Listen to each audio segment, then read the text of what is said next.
Bonjour les amis, j'espère que vous allez bien. Je suis Pascal Colbert, Pascal Trefangui. On est à Rio de Janeiro au Brésil et aujourd'hui je vais vous poser une question. Qui sont les plus abjects? Est-ce que les plus abjects ce sont nos hommes politiques, tous impliqués ou presque dans la pédophilie, recevant de l'argent du trafic de drogue et de la corruption bancaire? Est-ce que c'est le misérable petit cloporte des écoutes téléphoniques qui va écouter parce qu'il y a sa carrière, il y a son travail qu'il faut se soumettre aux ordres, qu'ils soient les plus illégaux. C'est comme ça qu'on est arrivé à obtenir l'Allemagne nazie, l'URSS, des traders sans cœur à la bourse et le système actuel. C'est parce qu'il y a un certain nombre de personnes qui se soumettent. Ils se soumettent à quoi? C'est l'objet de la vidéo aujourd'hui. Et on va parler en particulier du meurtre rituel autour de Camille Colbert. Pourquoi l'ont-ils égorgé? Pourquoi ont-ils fait ce rituel autour avec la Bible? Pourquoi ont-ils mis des croix à l'envers, etc. C'est certainement au baiser de sa fille mongolienne que vous devez poser la question, mais aussi au ministre de la Sécurité intérieure qui a donné le feu vert pour mon assassinat et à tout le service qui continue à m'écouter à Luxembourg, aux écoutes téléphoniques et qui est complètement impliqué dans ces crimes et n'y voit aucune objection morale parce qu'en réalité, ils ne valent pas mieux que les gens pour lesquels ils travaillent, et c'est d'ailleurs pour ça qu'ils les ont recrutés. Le crime rituel autour de Camille Colbert, c'est d'abord une très grosse intoxication à la cocaïne. Elle a été réalisée par le frère sur une très longue période, mais dans les analyses toxicologiques de Camille, il y a une grande quantité de cocaïne. Pour moi, c'était absolument surprenant. Maintenant, je me l'explique mieux pour être passé par là. Camille a été empoisonnée, en particulier a été empoisonnée par son frère. Je pense que j'ai été aussi empoisonné à l'époque, puisque comme on partageait la nourriture, la boisson, etc. avec Camille, il est évident que Camille étant intoxiquée par son frère, je devais très certainement l'être moi-même. Ça m'a mieux expliqué d'ailleurs un certain nombre de choses qu'on retrouvait, des résidus qu'on retrouvait en bas de certaines boissons alcooliques dont Camille faisait usage, notamment la fameuse Drup, la goutte luxembourgeoise. Avec le temps, il y a beaucoup de choses que j'ai compris, que je n'avais pas compris sur le moment. Ça nourrit de très grands sarcasmes parce que figurez-vous que ces gens des services de psychotronique jouissent tous les jours, des services d'écoute, jouissent tous les jours du mal qu'ils font. Le mal est une motivation en soi pour eux. Ils adorent nuire, ils sont pervers, ils sont abjects, ils sont aussi abjects que les gens qui les dirigent. C'est pour ça qu'ils sont allés les chercher. Ils sont d'ailleurs des abjections en devenir. Les services d'écoute, et les abjections des services d'écoute, des services secrets, c'est pas nouveau, c'est vieux comme l'histoire du monde, hein, c'est vieux comme l'Empire romain, c'est vieux comme les Borgia, c'est comme le secret des poisons, l'affaire des poisons à Versailles, etc. Il y a toujours une propension à faire du secret, à faire des écoutes, à empoisonner et à commettre des crimes politiques. C'est pas nouveau à Luxembourg.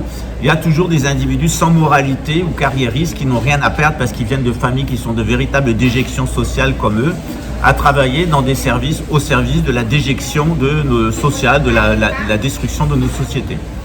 Alors ce rituel, avant tout, c'est un égorgement. Et cet égorgement, il fait référence au judaïsme. C'est-à-dire que dans le judaïsme, moi j'ai été formé à la Kabbale, j'ai étudié avec des maîtres kabbalistes, je suis moi-même d'origine juive. On nous dit que les gens qui tiennent l'Occident actuellement, qui sont les successeurs de l'Empire romain, ces gens-là, ils sont des menteurs, des voleurs et des assassins. Et en particulier, ils sont consanguins, ils sont schizophrènes, ils sont voleurs, ils sont drogués. Et ils adorent les crimes rituels, c'est-à-dire faire à autrui ce qu'ils ont l'impression que Dieu va leur faire. Parce que tout ça est basé effectivement sur le poison de la peur, le poison de la cupidité, le poison de la paranoïa. Et le nationalisme est de toute façon le résultat d'une paranoïa sur la question du sang. Ce qu'on nous apprend dans le judaïsme, c'est que l'Occident va périr de sa folie. L'Occident est appelé Édom en référence aux 7 rois d'Édom qui étaient des pervers et des sadiques de la même façon, qui jetaient des enfants dans le feu, qui étaient consanguins, pédophiles, drogués, voleurs, menteurs et assassins, qui emmerdaient toute la région de l'Égypte jusqu'à la Syrie. Et ces 7 rois d'Édom ont été vaincus par Abraham. Et Abraham, pour les vaincre, s'est associé avec les villes de Sodome et Gomorrhe. Et à cette époque-là, Abraham nous met en garde en nous disant qu'il y a une race de personnes qu'on appelle les Édomites, et que ces Édomites-là, ils sont comme ça, et que si on les laisse contrôler le monde, ils sont de véritables enflures. Or à Luxembourg actuellement, le service de renseignement luxembourgeois, mais la mentalité de la police, de l'armée, fait que les personnes qui ont été placées au sommet de ces services ne sont pas des bons catholiques, ne sont pas des bons monarchistes, comme on pourrait s'y attendre au Grand-Duché, Mais ce sont des gens, ce sont des satanistes qui ont une mentalité d'édomites. Alors, ils n'ont pas l'impression de rendre un culte à Satan parce qu'ils sont très ignorants de ces choses-là et ils n'ont pas conscience d'être des édomites, mais ils le sont. Et la prophétie juive, elle nous dit que, eh bien, après que l'Occident ait commis tous ces méfaits, qu'ils aient fait un grand massacre avec des épidémies, c'est les 4 cavaliers de l'Apocalypse notamment, il y aura des épidémies, il y aura du fichage, il y aura des guerres et puis il y aura de la faim. Et qu'il y a une espèce de régime satanique qui s'appelle Édom qui prendra le dessus. C'est ce qu'on peut appeler la gouvernance mondiale ou le nouvel ordre mondial. Et ces gens-là, eh bien, ils vont amener une révolte des peuples. D'abord, ils vont amener une révolte des chrétiens, des véritables chrétiens qui vont se révolter contre eux et les faire tomber en Occident. Et puis, il va y avoir une révolte des musulmans. Les musulmans du monde entier vont se liguer contre eux et les égorger. Et au final, eh bien, les Juifs vont reprendre le pouvoir en Judée et chasser ces Romains, ces descendants de l'Empire romain qui les avaient chassés de Judée, d'Israël, et mettre fin à cette gouvernance mondiale. Tout ça, on l'apprend dans le rite écossais, du 25e au 33e degré du rite écossais.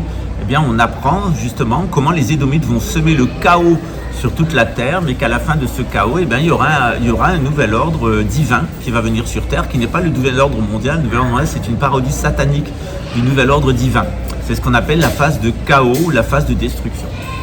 Donc on nous apprend qu'à un moment, Ismaël, c'est-à-dire les musulmans, vont être le balai d'Israël, des Juifs, c'est-à-dire les musulmans et les Juifs vont se mettre ensemble et ils vont nettoyer l'Occident de tous ces individus pédophiles, schizophrènes, menteurs, consanguins, de tous ces occidentaux qui sont des voleurs, des drogués, des vendeurs de drogue, de médicaments qui nuisent à votre santé, ces ficheurs, ces obsédés du contrôle total, des écoutes téléphoniques, etc. Tous ces gens vont être exterminés par les peuples musulmans et au final, c'est toute cette bande d'assassins qui vont avoir eh bien, la monnaie de leur pièce, c'est-à-dire qu'ils vont se retrouver égorgés.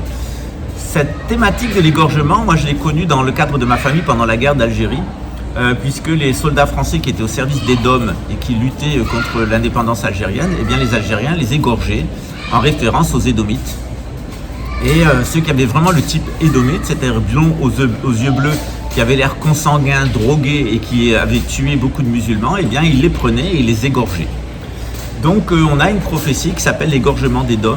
Il y a plusieurs rabbins qui en ont parlé, notamment le Rav David Twitou, qui a fait la fameuse déclaration: vous les Édomites, les Occidentaux, vous n'avez aucune idée de comment ça va finir pour vous, parce que pour vous, ça ne sera pas les camps de concentration, ça ne sera pas la guerre de 14 où vous avez exterminé les chrétiens, ça ne sera pas la guerre de 40 où vous avez mis les Juifs dans des trains, ça ne sera pas la troisième guerre mondiale où vous entendez exterminer les musulmans. Pour vous, ça sera l'égorgement sur place et tout de suite. C'est ce que dit le Rav David Twitou. Et alors effectivement, cette menace, elle est prise très au sérieux par les pédophiles, les drogués et les assassins de Luxembourg, à tel point qu'ils ont fait à Camille ce qu'ils ont peur qu'il leur arrive. Et ils ont essayé d'exorciser loin d'eux eh bien, le châtiment qui les attend, parce que c'est le châtiment qui attendra les gens dans la police, dans l'armée, dans la justice et les impôts luxembourgeois qui sont au service de Satan. Vous serez égorgés sur place. Alors c'est pas forcément un égorgement avec un couteau ou une hache, etc., ce qu'ils ont fait à Camille. C'est quelque chose au niveau de la gorge. Et ce niveau au niveau de la gorge, ça peut être l'empoisonnement atomique, avec par exemple une pollution nucléaire, après une explosion atomique en Grande-Bretagne. Le nuage pourrait revenir sur la Belgique et sur le Luxembourg. Ça peut être cette fameuse traînée chimique qui va détruire les Européens à la fin de la Troisième Guerre mondiale. C'est ce que nous dit la prophétie de l'Allemand Alois Erlmeyer. Ou encore, ça peut être eh bien, des problèmes dans l'expression d'eux-mêmes, etc. On va les empêcher de s'exprimer, et bien voilà. Donc l'égorgement, ça peut agir à tous les niveaux. Sauf qu'à la police luxembourgeoise, ils prennent cette affaire très au sérieux.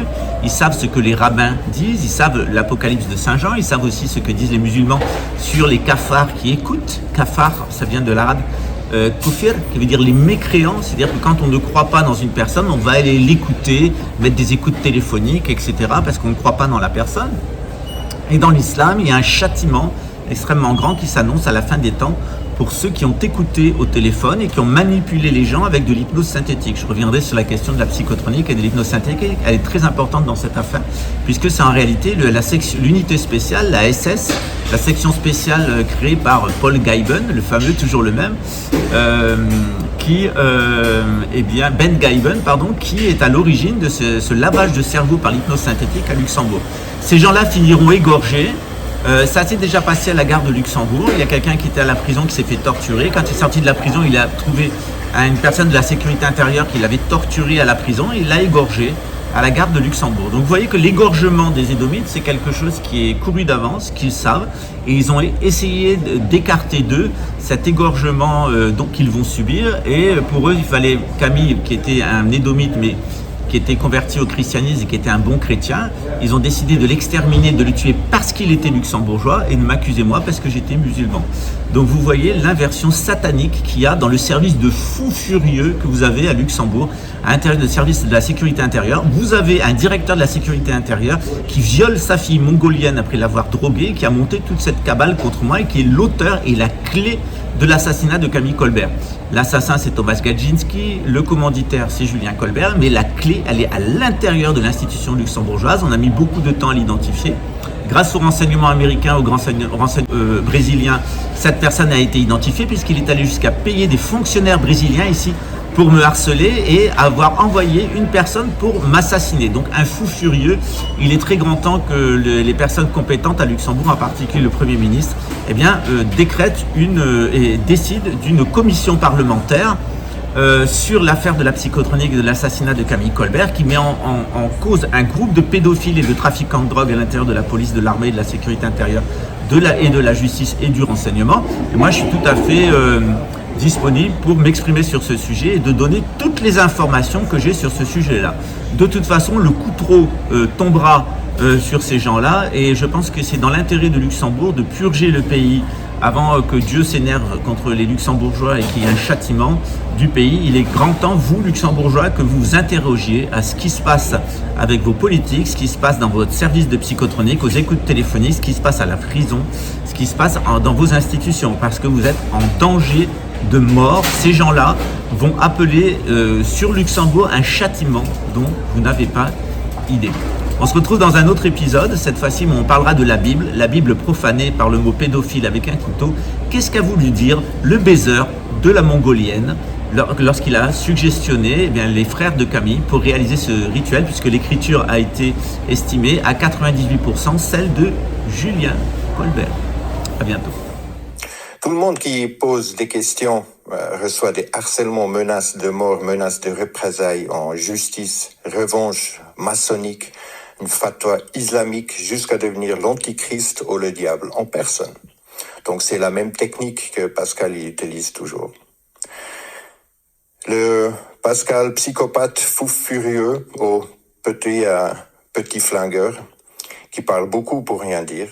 Pascal qui se met en position de victime utilise toutes les stigmas de la victimisation, tant pour être homosexuel, prétend être juif, musulman, bouddhiste, chrétien, franc-maçon, qui a grandi dans les rituels païens de l'église, visité les jésuites, se vante se faire enculer par George Soros quand il a fait la pute pour récolter de l'argent pour fuir en Brésil, où il n'y a pas d'extradition au Luxembourg pour les procès qui l'attend.